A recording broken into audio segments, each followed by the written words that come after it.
मेरे बेटे की शादी मैंने मुश्किल से की। वो एक लड़की से प्यार करता था, लेकिन मैं नहीं चाहती थी कि उसकी शादी उसी से हो। मैंने उसे बहुत समझाया और उसकी शादी गांव की एक सीधी साधी लड़की से करवा दी।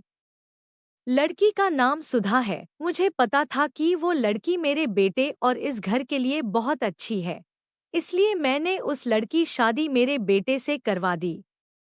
सुधा हमारे घर में आई लड़की घरेलू थी, बड़ों का सम्मान और घर का काम करती थी।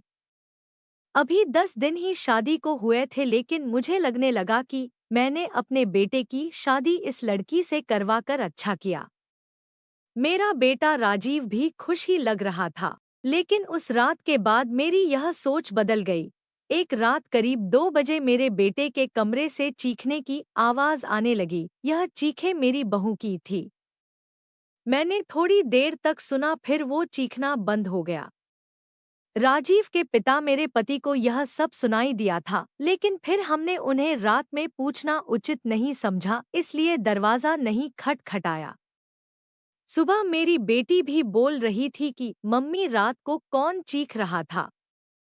मैंने उसकी बात काट दी, कहा कि कोई नहीं, शायद कोई बाहर से चीख रहा था। मेरी बहू का स्वभाव उस दिन से बदल गया।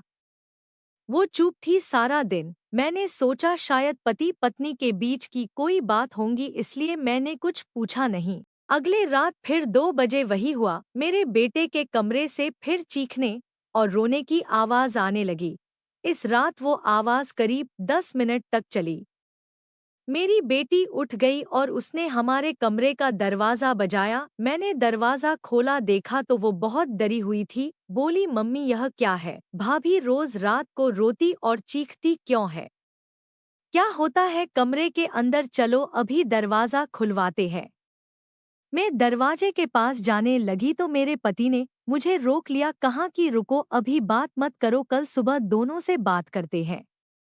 उस रात को मेरा सोना मुश्किल हो गया था। सुबह मेरी बहू जल्दी उठकर घर के काम में लग गई। मैं सुबह अपने बेटे के कमरे में गई। उससे पूछा, क्या बात है? रात को बहू रोती क्यों है? उसका चेहरा पूरा उतरा हुआ था। बोला, कुछ नहीं। उसकी बातों से और आंखों से साफ दिखाई दे रहा था कि वो कुछ छिपा रहा है। उन्होंने भी उससे पूछा, लेकिन वो कुछ नहीं बोलकर घर से बाहर चला गया। मैंने मेरी बहू से पूछा, वो कुछ काम कर रही थी।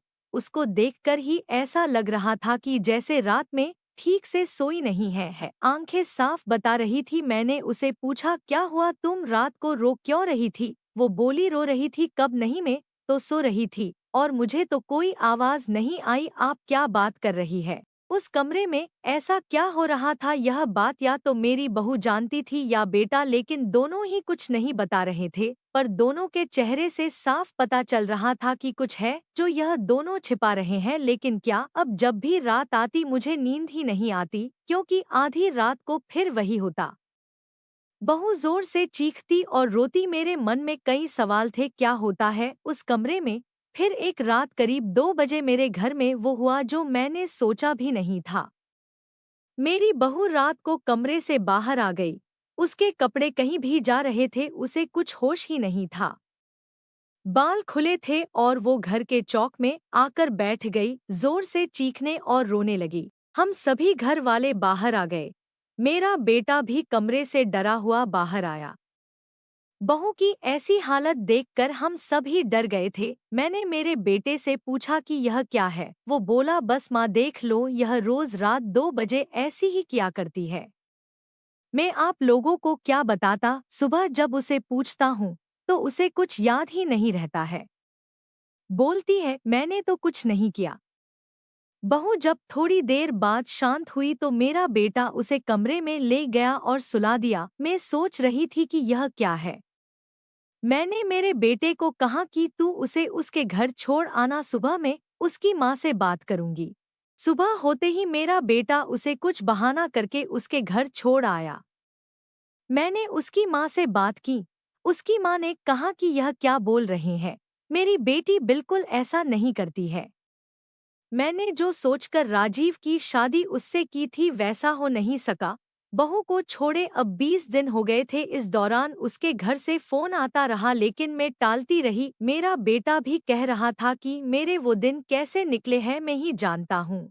मैं उसे वापस नहीं ला सकता, कहीं उसने मेरी जान ले ली तो क्या करोगी। मैंने उस पर फिर ज्यादा दबाव नहीं डाला, पर मैं अपने आप को कोस रही थी कि मैंने अपने बेटे की शादी उस लड़की से क्यों करवा दी। अब मेरे घर में कोई नहीं चाहता था कि वो वापस आए। इन्हीं सब बातों में 3 महीने निकल गए। फिर एक दिन अचानक ही मेरी बहू अपने सामान के साथ वापस मेरे घर आ गई। वो आते ही मुझसे कहती है, मां जी मैं जानती हूँ कि आप मेरे बारे में क्या सोच रही है, लेकिन सच क्या है यह आपको पता नहीं। उसकी बातों से मुझे लगा कि कुछ है जो वो बताना चाहती है। मेरा बेटा घर आया और उसे देखकर गुस्सा हो गया। कहाँ यह यहाँ वापस आ गई।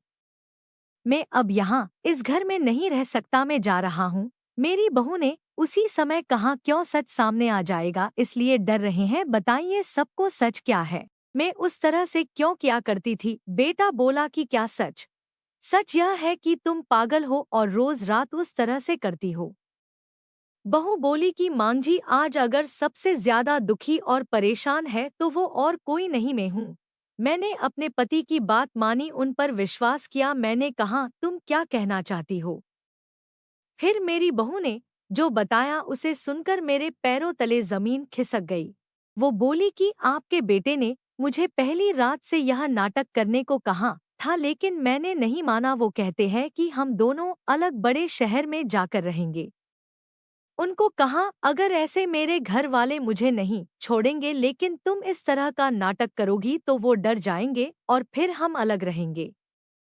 पहले मैंने बोला कि यहाँ सबके साथ अच्छा है, लेकिन फिर जब वो मुझसे बात नहीं करते थे तो मुझे उनकी बात माननी पड़ी, और फिर मैंने जब सब नाटक किया तो इन्होंने मुझे घर छोड़ दिया। मुझे आप सभी की नज़रों में पागल और ना जाने क्या साबित कर दिया। उसके बाद मेरा फोन भी नहीं उठा रहे। मैं उनका वहाँ मेरे घर इंतजार कर रही लेकिन वो नहीं आए। मैं समझ गई कि उन्होंने मुझे बेवकूफ़ बनाया है, मुझसे झूठ बोला है।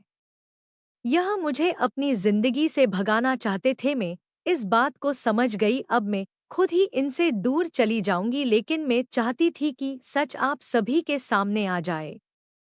मुझे बहू की बातों पर पूरा विश्वास हो गया था।